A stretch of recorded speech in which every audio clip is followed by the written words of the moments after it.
making this a video right now? Yes. Yes, we I is. look like I got run over by a truck. I feel like I say that on every video. Do I just always look like I got run over by a truck? I'm recording. So anyways, guys, we were just sitting here having a good laugh. We're enjoying hot dogs and fries. We're just over here in Hillsboro at Bailey Bee Supply picking up all of our frame inserts came in. But this is not all of them, I assure you. So I was just laughing about what does bee life look like, because well, hold on, let's start with your Facebook. Okay, so forewarning, this video may have some not language, but some inferences to bad language. So I was on my Facebook feed. I mean, don't get that thing any closer to me, Lord Jesus, it's for everybody else's sake. I was looking on my Facebook feed, like on my memories from past years. And when I met Ashby, he told me he was a beekeeper. We had this whole joke about like me asking him if he was a keeper. I meant a beekeeper, and he was like, "Oh yeah, I'm a keeper. I like to think I am." And so what it boiled down to is I've always been, I always loved bees, but I've never had an opportunity to keep bees until I met him. She's always been hashtag all in save the bees. Right. I've always been one of the hashtag save the bee people, which I'm assuming that if you're watching this video, you either already are hashtag save the bees, or you have been before, or you still are, whatever. Okay. So I used to be all hashtag save the bees, but I didn't know exactly what all that entailed until I now save the bees. But now, instead of save the bees, obviously I still want to save the bees, but a lot of days I'm more than anything else just like F those bees. Please don't take that the wrong way, you guys. What I mean by that is when you have a husband who operates at, for lack of a better way to say this, balls to the wall on a 24/8 schedule. Like, I never know if we're coming or going. Every single day is an emergent situation. Every single day is, we need to get through these 350 hives, and we need to do these 27 steps to these 350 hives in the next 6 hours, or else the whole thing is going to fall apart. And I'm not exaggerating, y'all. I'm not. And so it's so stressful to me that I'm like, F those bees, man. Like, I cannot do this anymore. I'm done. F the bees, but also save the bees. So that is the premise for making this video. We're just sitting here talking about it. I was like, we should let people know what it's really like. Spending our Saturday afternoon parked out back of the bee supply store, grabbing a quick, Coke and fries and a hot dog, and it's pouring rain.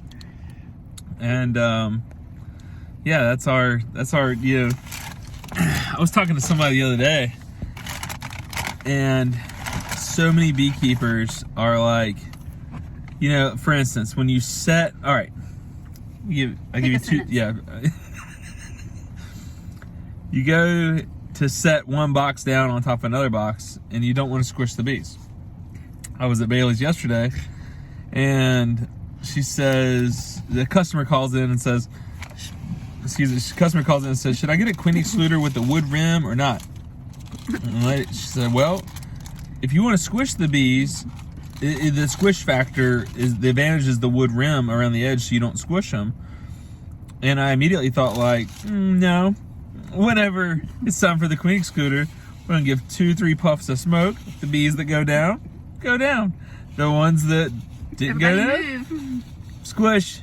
And, hashtag all in save the bees, what does that really look like? Well, I like to joke that we are the face of save the bees. Obviously 10,000 hobbyists with 2 to 5 hives apiece is way more than we would ever do for making a difference. Absolutely. On average, those, you guys are the ones really saving the bees. Yeah, but I'd say like an average day in the bee yard, I kill somewhere between 200 and 500 bees almost every day in the spring. And they're like, how can you do that? Well, I mean, we've got 500 hives, averaging let's say 50,000 bees, 50,000 bees each, 500 hives. It's 25 million bees. That's Save the Bees. That's what Save the Bees looks like.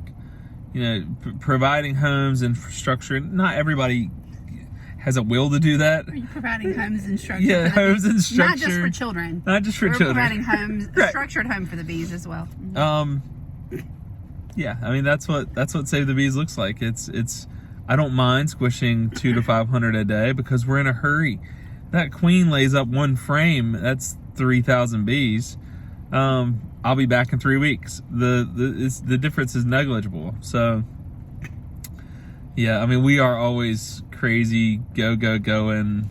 Just the wheels are about to come off. Somehow we do it, and so matter of fact, it gives me another idea. The update.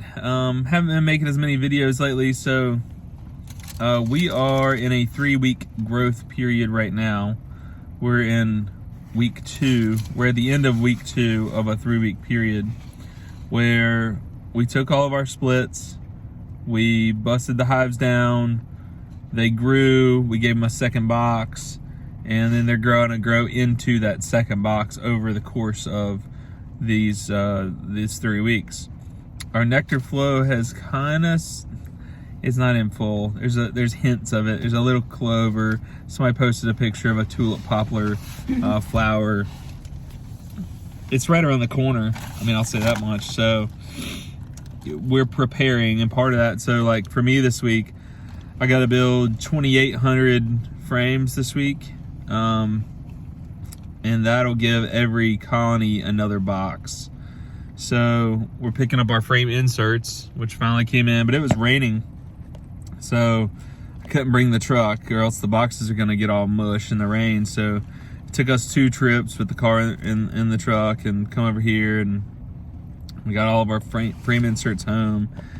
So it's just about building equipment right now, which is 300 boxes, 3,000 frames is the grand total, and that allows 300 honey colonies we've got 300 colonies for honey this year, so that allows them to all have another box. So if we're not making as much videos at the moment, that's kind of why. It's just a lot of building. I'm playing catch up, and Cori's finishing up nursing school, so we're just kind of high-fiving at the moment, but just catching wins. Definitely spending some QT here in the car, in the rain out back of the bee supply store, eating hot dogs. Yeah, I mean, we're getting it where we can together. So other than that, we actually we had no kids at home night last night. One was at a concert, one was at a sleepover.